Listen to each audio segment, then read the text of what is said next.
en tournée maintenant avec le groupe les Cinelli Brothers et ça se trouve que ce soir on joue au Spirit of 66, que c'est très très proche de l'atelier des Deux Jardins. Donc pour nous c'était impossible de ne pas venir visiter l'atelier.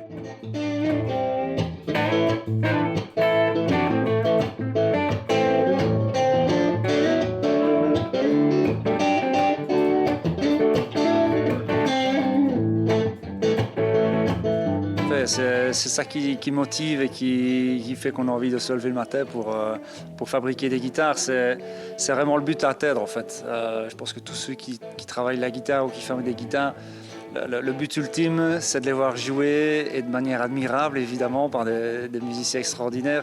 Et ça, c'est vraiment le must, quoi. Ça, c'est le plaisir. Ouais.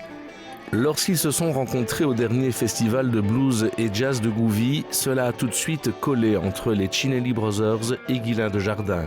Après un rapide essai d'une guitare de Jardin sur scène, le guitariste du groupe est conquis. Il en commande une au luthier Stoumontois. Tends à penser que est-ce que l'instrument te parle ou te parle pas, et c'est plutôt une synergie, donc il faut que ça soit assez immédiat. Est-ce que j'ai un feeling qui se passe avec cette guitare? C'est une rencontre en fait, et ça s'est passé avec la guitare qu'il m'a prêtée, et on est parti dans cette idée d'imager en fait quelque chose que j'avais dans ma tête, un concept de guitare qui est lié à la Telecaster, qui est un modèle de guitare que j'affectionne particulièrement, à ma façon, construite par Guylain. Voilà.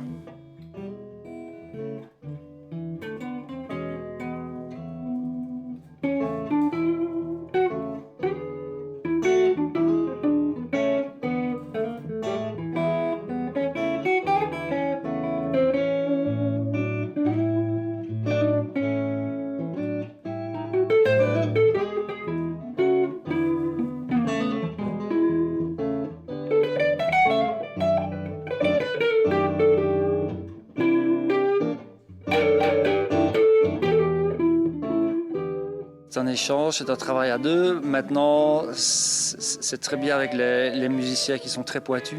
Ils ont des attentes très précises que nous devons respecter absolument. Mais ça facilite aussi les choses.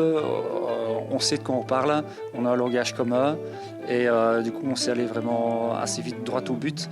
En fait, c'est un truc à deux. C'est-à-dire, nous, on devient connus, les guitares deviennent connues, on s'aide réciproquement.